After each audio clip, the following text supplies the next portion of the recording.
ये खबर पारुल यूनिवर्सिटी द्वारा प्रस्तुत की गई है।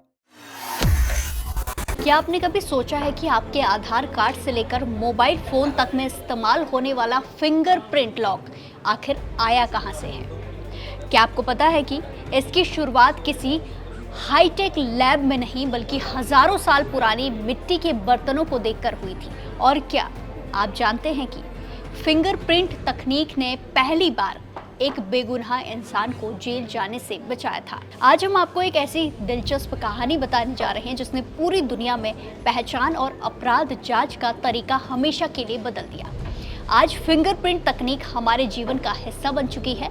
आधार कार्ड बनवाना हो, बैंक में पहचान साबित करनी हो, पासपोर्ट बनवाना हो, ऑफिस में बायोमेट्रिक अटेंडेंस लगानी हो या फिर मोबाइल फोन अनलॉक करना हो, हर जगह फिंगरप्रिंट का इस्तेमाल हो रहा है। लेकिन इसकी शुरुआत कैसे हुई, आइए जानते हैं इस अनोखी खोज की पूरी कहानी।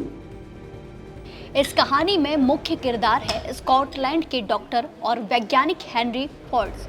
उनका जन्म 1 जून 1843 को स्कॉटलैंड के बीथ शहर में हुआ था। बचपन में उनका परिवार आर्थिक रूप से काफी मजबूत था, लेकिन बैंक ऑफ ग्लास्गो के डूबने के बाद पूरा परिवार मुश्किलों में आ गया।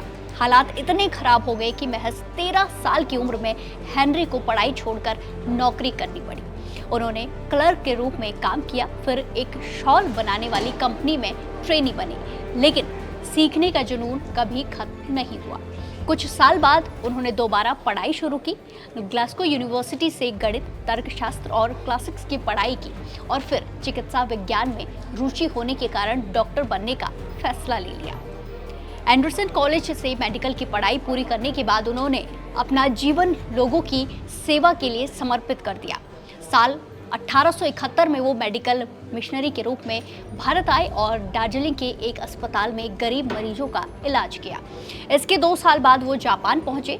वहां उन्होंने टोक्यो के सुकीजी इलाके में पहला स्कॉटिश मिशन अस्पताल शुरू किया। उन्होंने मेडिकल छात्रों को प्रशिक्षण दिया, यानी कि ट्रेनिंग दी, और हैजा इसी के साथ रेबीज जैसी बीमारियों से लड़ने में भी अहम भूमिका निभाई। इतना ही नहीं, जापान में नेत्रहीनों के लिए सहायता संस्था और विशेष स्कूल शुरू करने में भी उनका बड़ा योगदान रहा है। अब बात करते हैं उस पल की जिसने इतिहास बदल दिया। 1870 के दशक में हेनरी एक अमेरिकी आर्कोलॉजिस्ट एडवर्ड सिल्वेस्टर मोर्से के साथ जापान में ओमोरी इलाके में खुदाई देखने पहुंचे।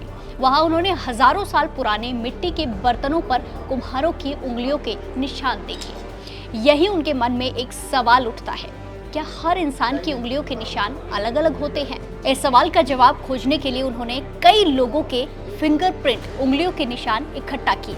महीनों तक उनका अध्ययन किया और आखिरकार ये साबित किया गया कि दुनिया के हर व्यक्ति के फिंगरप्रिंट एक दूसरे से अलग होते हैं।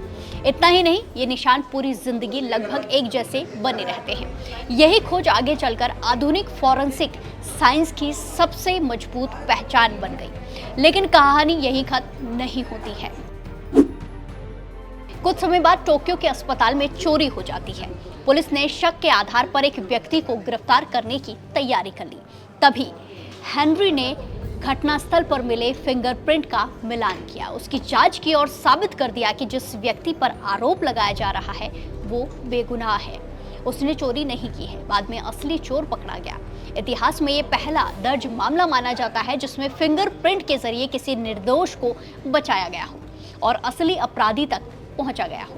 साल 1880 में हेनरी ने अपनी रिसर्च दुनिया की प्रतिष्ठित वैज्ञानिक पत्रिका नेचर में प्रकाशित की।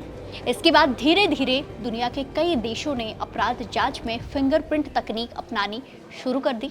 आज यही तकनीक आधुनिक फॉरेंसिक जांच की सबसे भरोसेमंद पहचान मानी जाती है।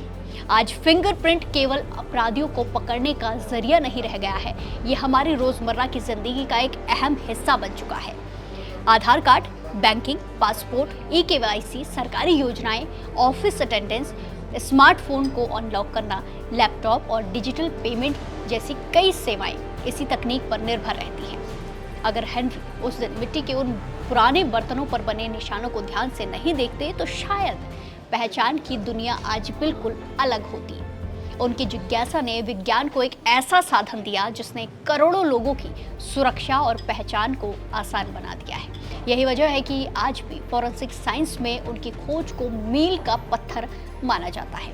तो एक साधारण से सवाल ने पूरी दुनिया की पहचान और अपराध जांच का तरीका बदल दिया है।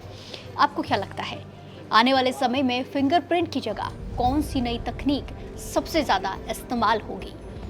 फेस स्कैन, आइरिस स्कैन या फिर आर्टिफिशियल इंटेलिजेंस आधारित पहचान? अपनी राय कमेंट्स में ज़रूर दें और बाकी देश और दुनिया की तमाम बड़ी अपडेट्स के लिए जुड़े रहिए दैनिक जागरण के साथ। नमस्कार।